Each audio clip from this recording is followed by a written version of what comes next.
Peppers TV நேயர்களுக்கு காலை வணக்கம். இன்னைக்கு என்ன சொல்ல போறேன்? ரொம்ப ஆவலோட இருக்கீங்களா? ஆவலை தணிச்சிருவோம். மாமியார் மருமகள். எத்தனை பேர் சிரிச்சீங்க இப்போ? எல்லாருக்குமே இது ஒரு பெரிய கேள்விக்குறி, ஒரு பெரிய விஷயம்.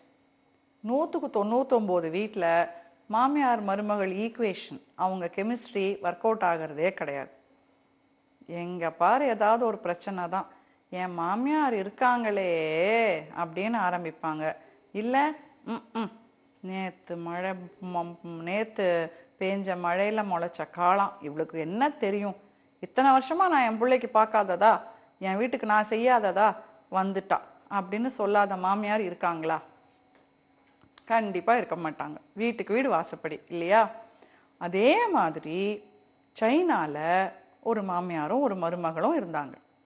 2 பேருக்கும் எலிக்கும் பூனைக்கும் இருக்கிற பொருத்தத்தை விட மோசமான பொருத்தங்க.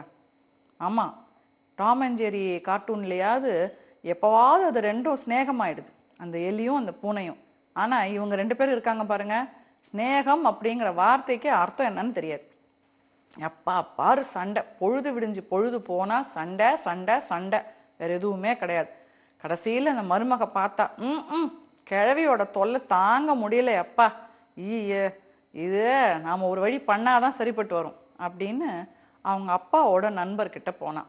அந்த அப்பாவோட அந்த நண்பர் யாரு அப்படின்னு பார்த்தீங்கன்னா, அவர் ஹெர்ப்ஸ் விற்கிறவர். ஹெர்ப்ஸ்னா மூலிகைகள் விற்கிறவர், மூலிகை மருந்து தயார் பண்ணி ஜனங்களுக்கு கொடுக்குறவர், வைத்தியர். இவர் போனா அங்க போய், இங்க பாருங்க அங்கிள், என் மாமியார் தொல்லை தாங்க முடியல, நான் இத்தனை நாள் பொறுத்துட்டேன், என்னால் இதுக்கு மேலே பொறுக்க முடியாது, அவளை நான் போட்டு தள்ள போகிறேன், காலி பண்ண போகிறேன், மேட்ரை முடிக்க போகிறேன், அதனால் நீங்கள் எனக்கு ஹெல்ப் பண்ணணும், ஏதாவது ஒரு விஷம் கொடுங்க அப்படின்னு கேட்குறா.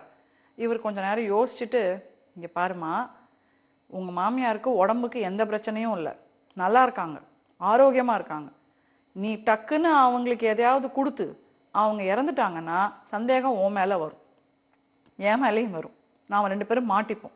அதனால செய்யற தப்ப ஒழுங்கா செய்யணும். நான் உனக்கு சில மூலிகைகள் கொடுக்குறேன், அந்த மூலிகைகளை நீ என்ன பண்ணு, தினமும் உங்க மாமியாருக்கு பிடிச்ச பதார்த்தம், பிடிச்ச ஒரு சமையல் ஏதாவது ஒன்று செஞ்சு அதுல போட்டுரு. அப்பதான் அவங்க அதை சாப்பிடுவாங்க. ஏன்னா பிடிச்ச சமையல் செய்தா அவங்க சாப்பிடுவாங்க இல்லையா, தட்ட மாட்டாங்கல்ல. அதனால அதுல போட்டுரு. நீ இது மாதிரி ஒரு 6 மாசம் ஆகுமா, ஸ்லோ பாய்சன் நான் கொடுக்குறேன்.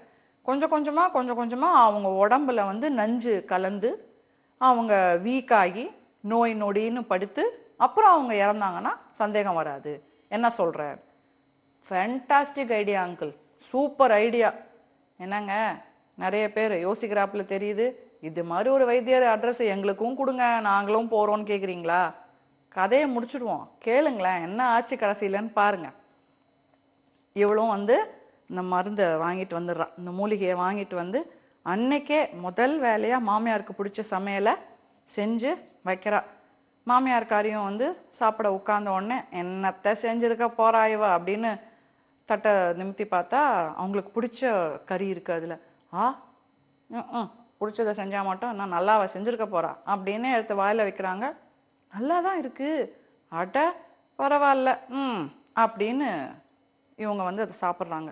மருமக சோ பாவம், அண்ணா 6 மாசத்துல சாவ போற கிழவி, எதுக்கு இதுகிட்ட நம்ம சண்டை போட்டுக்கிட்டு, அது கடைசி காலத்துல ஏதாவது கத்தனா கத்திட்டு போட்டோம், அதுக்கு ஏதாவது ஆசை இருந்தாலும் நம்ம நிறைவேற்றி வைப்போம், நம்ம மனசாட்சி கொஞ்சம் ஆற வச்சுக்கலாம், நம்ம குற்ற உணர்வுலேருந்து தப்பிச்சுக்கலாம் அப்படின்னு அவளும் பிளான் பண்ணி அதுல இருந்து அவங்க மாமியாருக்கு என்னெல்லாம் வேணுமோ அவங்க எள்ளுன்னு சொல்றதுக்கு முன்னாடியே எண்ணெயா நின்றுடுவா.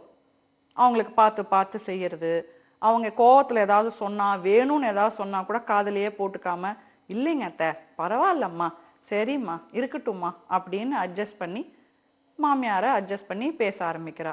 மாமியாருக்கு முதல்ல ஒன்றும் புரியல, என்னடா இது அப்படின்னு அவங்க யோசிக்கிறாங்க. இதுல ஏதாவது உள்குத்து இருக்குமோ, நம்ம கிட்ட நல்ல புள்ள மாதிரி இவன் நடந்து சொத்தை எழுதி வாங்க பாக்குறாளோ அப்படின்னு எல்லாம் யோசிக்கிறாங்க.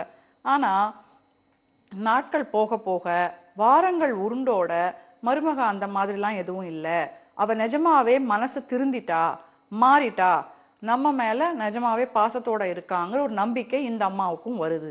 அதுக்கப்புறம் என்ன, மறு வார்த்தையை நீக்கிட்டு மகளாவே மருமகளை பார்க்கறாங்க. ரொம்ப ஒத்துமையா இருக்கிறாங்க. 6 மாசம் போகுது. எப்படி போகுதுன்னே தெரியல. கடந்துடுது.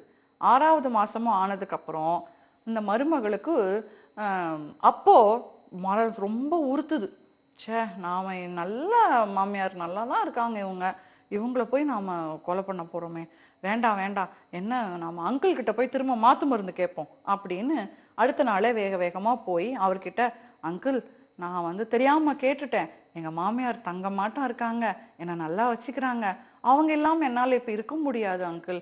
அதனால நீங்க மாத்து மருந்து கொடுங்களேன். அவங்க உடம்புல இருக்கிற நஞ்சை கொஞ்சம் கொஞ்சமா எடுக்கிற மாதிரின்னதும் அங்கிள் சிரிக்கிறார். இதுதான் இததான் நான் எதிர்பார்த்தேன். உன் மாமியாருக்கு நான் ஸ்லோ பாய்சன் கொடுக்கல. உன் மனசுல இருக்கிற விஷத்தை எடுக்கிறதுக்காக நான் அப்படி சொன்னேன். உண்மையிலே நான் கொடுத்தது அவங்களுக்கு சத்துள்ள மூலிகைகள் தான். நீ உன்னுடைய கண் பார்வையும் உன் மனோபாவத்தையும் நீ மாத்திக்கிட்டேன்னா உன் மனசுல இருக்கிற நஞ்சை எடுக்கிறதுக்கு தான் நான் மருந்து கொடுத்தேன். அது இப்ப போனதும் உன் மாமியார நீ புரிஞ்சுக்கிட்ட, அவங்க கிட்ட இருக்கிற அனுபவத்தை தெரிஞ்சுக்கிட்ட, அவங்களுடைய முதிர்ச்சியை நீ புரிஞ்சுக்கிட்ட இல்லையா? இதுதான் நான் எதிர்பார்த்தது அப்படின்னு அவர் சொல்றார். அங்கிள், நீங்க பண்ணது ரொம்ப நல்ல விஷயம் அங்கிள் அப்படின்னு அங்கிளுக்கு ஒரு பெரிய நன்றியை சொல்லிட்டு அவ வேக வேகமா அவங்க மாமியார் கிட்ட போய் பழையபடியே இருக்கா. பழையபடினா சண்டைக்கார மருமகளா இல்லைங்க, மகளாவே மாறிடுறா.